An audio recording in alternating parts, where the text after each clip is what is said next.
Hei teman-teman, jumpa lagi hari ini ya. Hari ini kita diskusi terkait dengan perawatan anting putri. Nah ini, karena ada yang request juga teman-teman kita, anting putri yang daunnya kuning. Apakah tetap bisa subur, tetap narik? Nah itu buat teman-teman semua ya. Hari ini sambil ngerjain pohon di studio, ya bincang-bincang semoga bermanfaat buat teman-teman. Dan harapan saya buat teman-teman semua, tetap program Budidaya The Max ya, yang harapan saya bisa menghasilkan. Nah tentunya hari ini kita diskusi untuk penyemangat ya.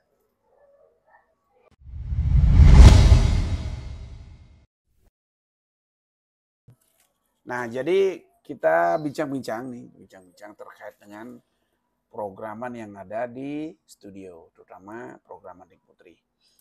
Ini salah satunya yang kita beli Prokar dari seorang teman dan pada program di pot beton seperti ini dengan berukuran 40 dikali 20 ya. Nah ini. Nah teman-teman bisa perhatikan sendiri. Kondisinya yang jelas kuning. Ini Nah kira-kira apakah apa kondisi kuning ini menarik tetap? Artinya tetap subur kondisinya artinya tunas-tunasnya apa tetap besar tumbuhnya atau gimana? Mengering atau kecil? Kalau saya lihat sih tetap subur dia. Ini Teman-teman kira-kira perhatikan apa sendiri. pengaruh gini kuning ini, Bre? Kalau pengaruh kuningnya kembali ke daerahnya juga bisa, ke media juga bisa, gitu loh. Karena dari jenis pohonnya mungkin juga bisa, gitu loh. Karena di Vade juga ada pohon anting putri tapi subur. Coba kita lihat nanti ya. Ada yang kuning, ada yang hijau. Hijaunya narik sekali. Tapi juga ada yang kuning gitu loh. Nah Padahal kita bahas ini dulu ini. perawatannya sama ya. Sama aja kalau perawatan media semua sama. Tetapi tumbuhnya kuning. Ini kuning tapi subur dia narik. Nah artinya teman-teman kalau punya anting putri yang daunnya kuning, belum tentu tidak narik. Cuman daunnya aja warnanya kuning. Kalau saya sih masih narik ini semua. Ini. Ya. Nah, terus terkait dengan penataan kalau punya teman-teman bahan seperti ini yang perlu diawasi terutama penyiraman ya, pupuk. Penyiraman pupuk selalu kontrol itu. Dan hama. Hama yang anti putih yang paling kuat tuh rumput. Kayak begini nih loh. Rumput ini jangan main-main juga nih. Ini rumputnya kan ngambil makanan juga nih. Ini perlu dihilangkan, cabut ini. Jadi pentingnya kita sering-sering melakukan penyiraman dilakukan oleh ownernya sendiri nih. Jadi sambil cabut-cabut rumput yang ini nih. Oke. Nah, ini nih. Kalau saya rumput teki namanya banyak di sini. Tuh. Nah, termasuk juga kalau akar anting putri ini ya buat adik-adik yang baru program atau baru belajar. Kalau anting putri khususnya di tempatnya Pak De sendiri, jadi akarnya kubur, bukan diliatin, dikubur, jadi ditanam. Jadi tanam akarnya. Tujuannya apa? Nah, kalau anting putri yang ada di studio, akarnya pada nggak tanam atau disembunyiin dengan media, dia tuh kurang sehat kelihatan, agak kering dia. Tapi kalau ini biarpun kuning tapi narik. Nih, ya. Nah, jadi untuk akar tipnya di apa? Ditanam. Tapi sering-sering kontrol juga, kita cek ini. Nah, kayak pemecahan akar seperti ini tuh. Nah, ini teman-teman bagus nggak akarnya? Coba cek. Semoga bermanfaat ya. Jadi sering-sering kita ini review pohon-pohon ada di studio untuk program desain pembuatan bonsai yang apik. Tuh. Jadi akarnya teman-teman perhatikan. Saya putar ya. Nah, jadi ini. Tuh. Jadi akarnya keliling. Bagus teman. Tuh, pemecahan lagi nih. Tadi pecah lagi. Wah, keren ya. Jadi kita berkompetisi untuk desain akar yang bagus. Nah, ini nih. Loh, akarnya. Setelah kita kontrol, dilakukan pengarahan. Yang perlu dipecah, yang perlu dipotong. Oke. Nah, jangan lupa seperti yang sering saya sampaikan, Kalau desain pohon formal informal, nah utamakan akar yang di bawah cabang. Ini nih. Harus besar kalau dapat. Karena kalau itu besar dan berbelimbing, wah itu keren ya. Nah, mencari belimbing seperti ini agak belimbing ini susah didapat. Tapi kita yakin orang lain bisa atau teman kita bisa, kenapa kita nggak bisa? Ada juga request teman yang kimeng ya terutama. Jadi menyimpang dikit tentang kimeng. Nah, jadi kalau kimeng sama. Jadi dipecah dia, jangan digabung akarnya. Karena kalau kimeng itu kan gampang sekali dia menyatu. Artinya dari antara satu yang satu itu gampang sekali menyatu. Nah, jadi teman-teman sudah pilih dari awal. Jadi dibuang, pecah seperti ini. Jadi sisain beberapa akar aja. Dipisah dia. Jangan dibiar jadi satu yang lebih parah lagi, dia agak berdiri nanamnya. Nah, sedangkan kita kan cari kayak mencekram seperti ini. Cakar rimau ya, maunya kita buat. Nah, biasanya naik. Nah, biar enggak seperti ini. Anting putih yang ada di kita nih studio. Nah, terus untuk selanjutnya materi kita, kalau sudah seperti ini apa yang dilakukan? Nah, biasanya kalau kita beli prokar tanam begini kan banyak tumbuh tunas nih. Banyak tumbuh tunas. Nah, di sini dah saatnya kita melakukan pemilihan. Bila mana kita melakukan pemilihan? Nah, di saat seperti ini, dia kondisinya subur, tunas sudah banyak. Nah, jadi teman-teman menentukan berapa cabang yang akan kita pakai dan bagian-bagian mana aja tunas-tunas. Artinya yang kita harapkan kita pakai cabang ke depannya. Dan jangan lupa calon mahkota atau terusan batang ya. Jadi yang mana akan mau dipakai jadi terusan untuk ke depan untuk mahkota. Nah, dengan tinggi seperti ini kita desainnya kemungkinan 15 cm ke bawah ya. Nah, dapat nggak kita 15 cm ke bawah? Jadi kita ukuran di sini sampai di sini. Nah, bisa nggak 15 cm? Kalau dengan dia batang seperti ini ukurannya, kalau dapat kita 15 cm, wih pohon pasti kokoh. Kekar dia. Ya sambil kerja ya, kita cukur. Nah, sambil nanti milih. Kita cukur, teman-teman. Jadi rutin melakukan penyukuran untuk milih perantingannya yang mana kita akan pakai atau cakal bakal tunas-tunas yang akan dipakai cabang. Kita kan masih butuh banyak cabang di sini. Jadi kalau kita cukur begini otomatis pandangan kita ke dalam tuh tembus bisa melihat mana-mana yang akan dipakai.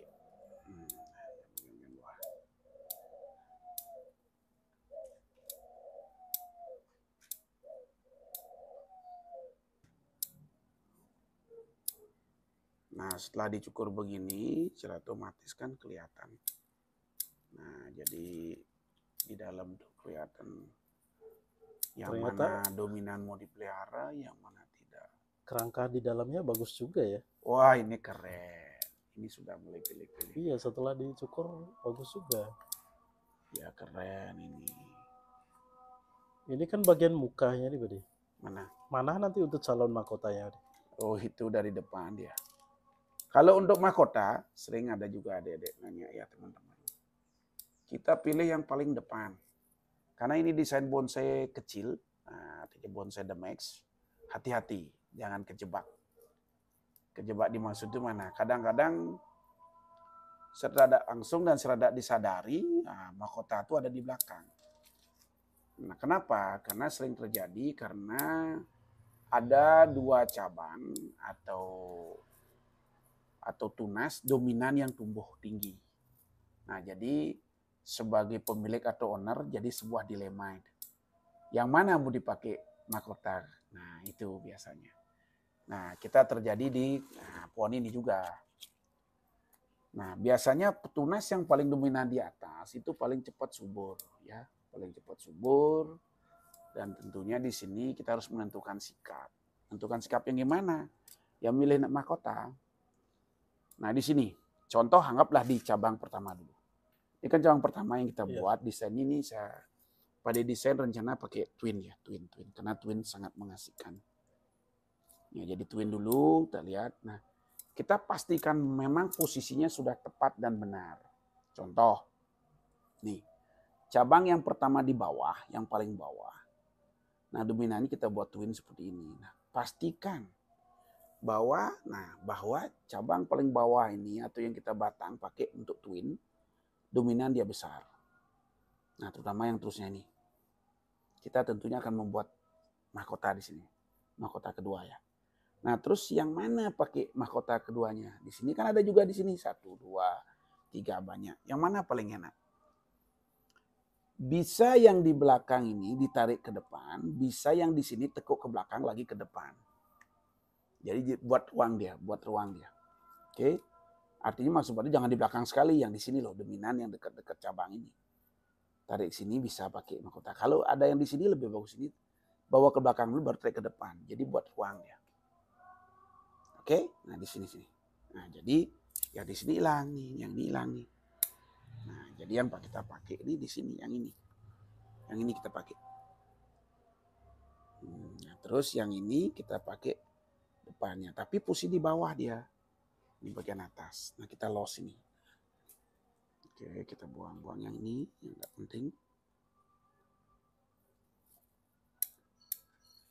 Nah sip. Nah itu, terus kembali ke mahkota utamanya yang di sini. Nah, sering terjadi tumbuh tunas di sini atau di depannya. Hindari di depannya sekali. Apapun alasannya, karena kita mendesain bonsai membuat yang terbaik atau mendesain yang terbaik. Ya, nah terjadilah dalam pemotongan itu tumbuhlah 2 tunas yang dominan tinggi. Ini 2 ini. Kadang-kadang yang di belakangnya lebih dominan besar dia. Sering sekali kejadian seperti itu. Justru yang di belakang lebih subur dia naik lebih besar. Nah kalau kita lambat menentukan di sini, nah bisa dominan ini yang besar. Sedangkan kita membentuk atau desain menempatkan mahkota paling di depan. Ya ini kita akan pilih, bukan ini. Nah apapun alasannya kita desain bonsai yang terbaik dan terbagus, kita tetap pilih yang di depan. Karena mahkota itu selalu di depan. Nah ini. Nah, gimana mensiasati? Ya secepat mungkin dipotong. Ya seperti ini, ya dipotong. Jangan dikasih berkembang. Tuh. Nah otomatis kan dominan yang di sini nanti berkembang terus. Nah, kita potong di sini. Jangan takut motong buat adik-adik semua ya. Nah kalau ada tunas banyak di sini biarin aja, arahkan lagi. Karena kita membuat cabang di sini, di antara ini harus banyak sampai penuh. Nah di sini segini. Desain kita seperti ini, tuh bisa seperti ini kan keren ya. Keren nggak pokoknya? Tuh. Nah, yang penting desainnya bawahnya biar dapat akar ya, batang terusannya ini. Nah kalau udah ditekuk begini, kita los dulu biar besar ini. Nah kalau udah besar, potong lagi pendek di sini. Tujuannya apa? Ya kita harus dapat tunas baru lagi di sini. Kalau nggak dipotong nih panjang-panjang ruasnya nggak dapat tunas kita lagi.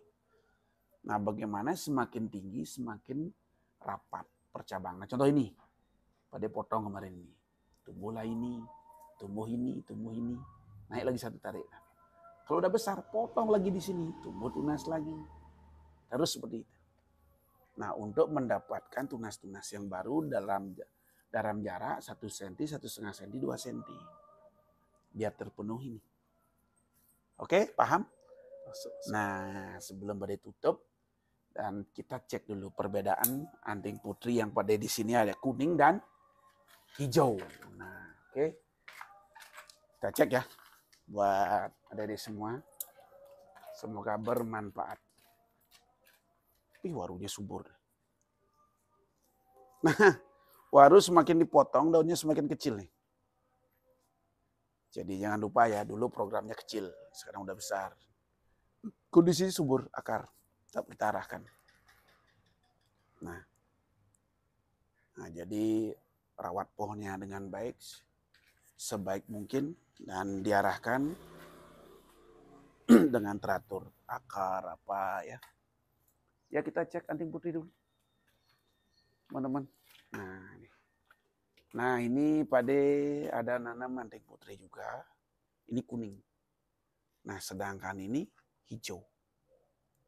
Ini hijau sekali ini. Ini kuning, ini hijau. Dengan perawatan yang sama. Hijau ya. Nah ini nih, udah jelas nih kuning. Ini hijau. Nah, ini juga kuning. Ini hijau.